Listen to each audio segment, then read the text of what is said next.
Assalamualaikum warahmatullahi wabarakatuh. Oke, video kali ini kita akan bahas tentang distribusi frekuensi. Nah, ini masih dalam materi statistika. Nah, distribusi frekuensi ini adalah salah satu bentuk penyajian data. Nah, di mana data itu kita akan susun secara berkelompok dengan nanti menggunakan interval tertentu. Nah, jadi sebenarnya ini mempermudah penyajian data juga, karena kan kalau misalnya datanya banyak, nah itu akan terlihat rumit atau repot. Nah, seperti ini salah satu contoh sekelompok data. Ini saya sajikan dalam data ini dalam 30 buah data ya, ada 30 banyaknya. Jadi kalau apalagi datanya tidak tersusun rapi, nah datanya acak seperti ini. Jadi kita akan coba menyusun data ini ke dalam tabel yang berisikan distribusi frekuensi. Jadi akan disusun secara berkelompok di distribusi frekuensi ini.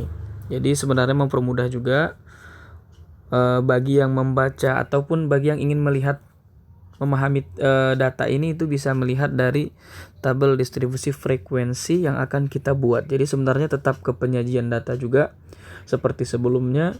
Ada juga penyajian data menggunakan diagram lingkaran, diagram batang, diagram garis. Nah, ini kita akan menyajikan data dalam tabel distribusi frekuensi. Nah, jadi ini saya ambil contoh, ini ada 30 buah data ya. Berarti saya bisa bilang ini N-nya sama dengan 30. Nah, kemudian saya akan coba buat data ini yang pertama dalam interval ataupun saya akan susun skala 10 dulu ya. Nah, maksudnya skala 10 itu adalah dalam rentang ataupun interval 10. Nah, saya isi dulu. Saya akan buat seperti ini. Interval. Kemudian di sini frekuensi. Nah, maksud dari frekuensi ini adalah banyaknya data dalam rentang ataupun interval tertentu, dalam interval tertentu. Nah, saya akan buat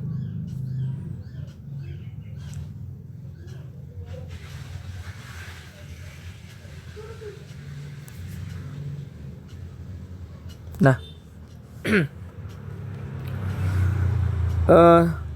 kita harus perhatikan dulu sebenarnya di sini data tertinggi dan data terendahnya dulu di sini dalam tabel ini ya. Jadi kita bisa lihat data dalam tabel ini terendahnya itu ada angka 1. Nah, di mana angka 1 itu ada 2. Nah, ini angka terendah ya. Kemudian sementara ini saya buat min. Sementara maksimum di dalam tabel ini adalah 28. Nah, ada 28 untuk nilai maksimum. Terendah 1, maksimum 28. Jadi berarti kita bisa mengambil interval itu mulai dari 0 ya. Intervalnya itu kita ambil 0 sampai karena kita lihat ada angka 1 sebagai minimum. Nah, kita ambil angka yang di bawah 1 ataupun agar angka 1 ini masuk ke dalam interval. Nah, kalau misalnya kita buat intervalnya 2 sampai sekian, misalnya 2 sampai sekian, berarti kan otomatis angka 1 tidak akan masuk. Nah, sebagai nilai minimum dalam sekelompok data ini. Nah, jadi karena dia bilang adalah skala 10, nah berarti skala 10 itu berarti dari 0 sampai, atau agar lebih mudah mungkin di awal, kalau skala 10 kalau kita mulai dari 0, berarti kita coba hitung ya. Sebanyak 10 angka itu dimulai dari 0. Oke, 0, 1, 2, ya. 0 1 2 3 4 5 6 7 8 9. Nah, 1 2 3 4 5 6 7 8 9 10. Nah, berarti 0 sampai 9. Ya. Nah, kemudian interval yang kedua berarti setelah 9 berarti ada angka 10. Nah, berarti karena skala 10 berarti kita akan mengambil sebanyak 10 angka. Ya, sebanyak 10 angka, yaitu dimulai dari 10. Oke, 10, 11, 12, 13, 14, 15, 16, 17, 18, 19, 1, 2, 3, 4, 5, 6, 7, 8, 9, 10. Berarti kemudian setelah 19 ada 20. Berarti 20. Nah, berarti 20 tidak usah dituliskan lagi, pasti sama dengan sampai dengan 29. Nah, jadi tidak usah kita lanjut lagi karena data maksimum hanya sampai 28. Ya, data maksimum hanya sampai 28 berarti hanya ada 3 interval di sini. Nah, sekarang kita mulai menghitung. Ya. Kita mulai menghitung di sini interval 0 sampai 9. Jadi maksudnya nilai yang berada di antara 0 sampai dengan 9 itu ada berapa saja. Gitu. Ada berapa saja nilai yang berada di antara 0 sampai dengan 9 dari data di atas. Kita akan hitung. Nah, kita akan coba hitung. Saya akan buat lingkar warna biru. Ya, berarti 1. Berarti sudah ada 2. Angka satunya 2. Jadi jangan dianggap 1, tapi kita akan menghitung data walaupun sama. Nah, jadi 1, 2. Nah, di atas kita coba lihat lagi. 3, 4, 5, 6, 7, 8, 9. Nah, satu lagi 10. Nah, inilah langsai luar lingkar birulah yang berada di antara 0 sampai dengan 9. Jadi frekuensinya itu ada 10. Nah, kemudian kita akan mencari, saya akan buat warna hijau ya. Dari 10 sampai 19. Dari 10 sampai 19 kita lihat baris paling atas. 1, 2, 3, 4, 5, 6, 7, 8, 9, 10, 11, 12, 13. Nah, berarti jumlahnya 13. Nah, kemudian dari 20 sampai dengan 29 ini akan saya buat warna orange ya. 20 sampai 29. Nah, 1, 2, 3, 4, 5, 6, 7, habis. Nah, dimana untuk memastikan jawaban kita ini benar ya, kita harus menghitung jumlah frekuensinya itu harus sama dengan jumlah data. Berarti coba kita jumlahkan 10 tambah 13 23 tambah 7 30. Berarti sigma frekuensinya adalah 30 sama dengan jumlah data, berarti benar. Nah, jadi inilah data yang kita sajikan dalam interval ataupun dalam skala 10 ya. Nah, dalam skala 10 itu inilah dia yang kita sajikan kan. Dia lagi menjadi lebih sederhana. Nah, dengan data yang begini rumit, nah kita sajikan dalam sebuah data. Jadi ketika ada pembaca melihat tabel ini dia sudah paham. Oh, bahwa di interval 0 sampai 9 itu ada 10 buah data yang masuk ke dalam interval itu. Nah, kemudian dalam tabel ini, saya akan jelaskan unsur-unsur yang berada di dalam sebuah tabel distribusi frekuensi ya. Jadi unsur-unsurnya itu bisa dibilang seperti ini.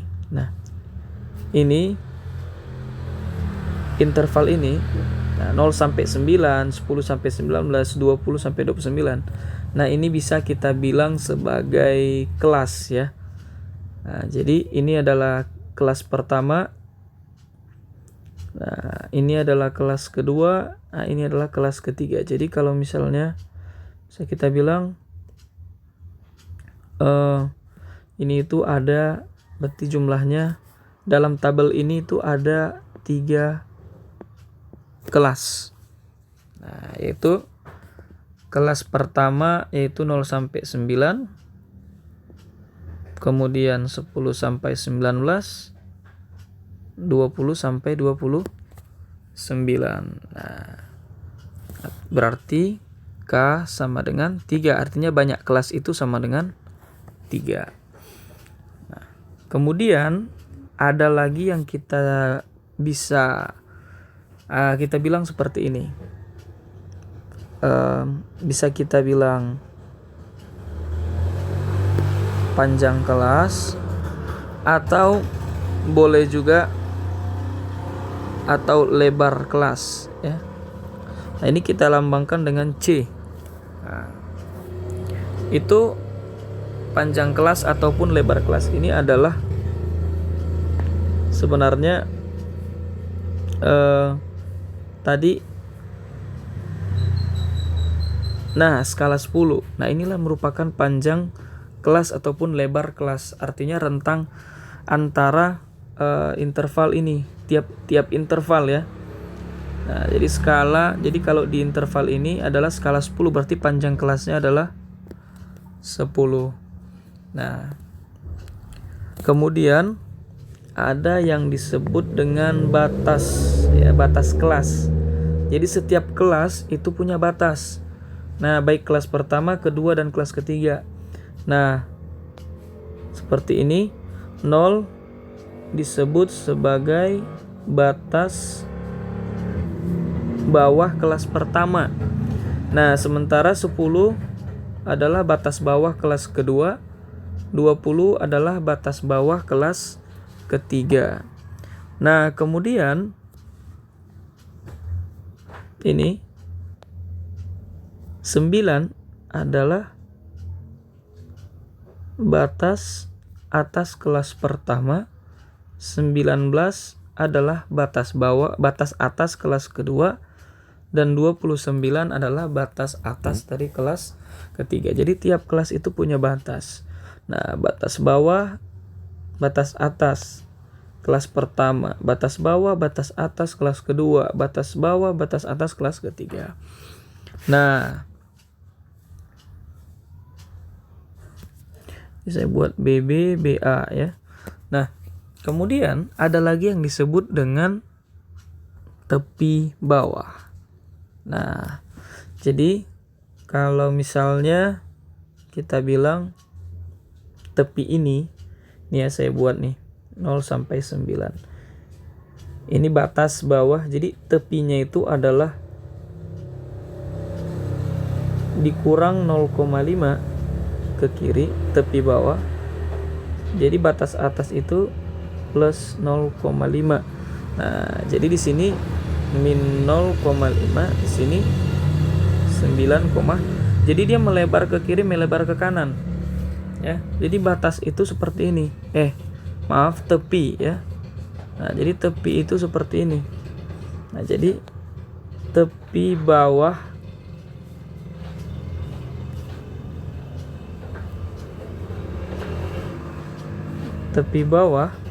atau saya singkat itu TB.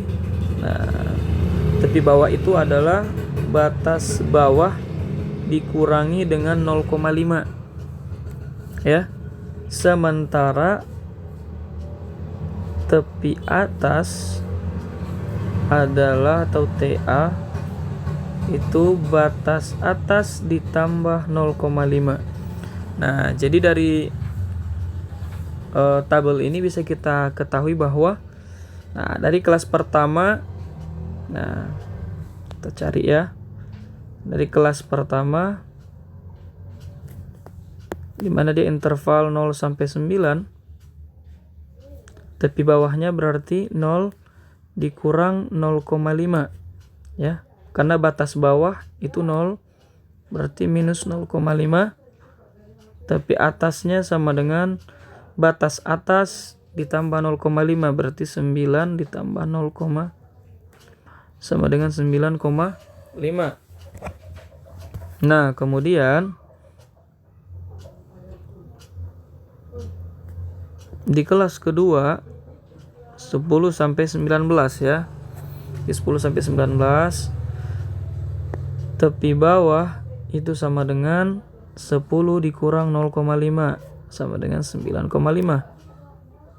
Tepi atas sama dengan 19 tambah 0,5 itu 19,5 ya.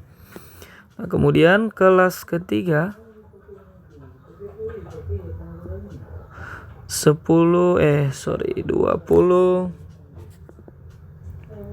sampai dengan 29, berarti ini tepi bawah sama dengan batas bawah ya, 20 dikurang 0,5 sama dengan 19,5. Tepi atas berarti 29 ditambah 0,5 sama dengan 29,5.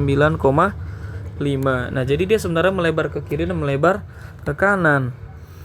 Nah, jadi kembali ke panjang kelas atau lebar kelas, maka ini bisa dibilang cara mencari lebar kelas ini adalah bisa dengan mengurangkan batas-batas yang berdekatan.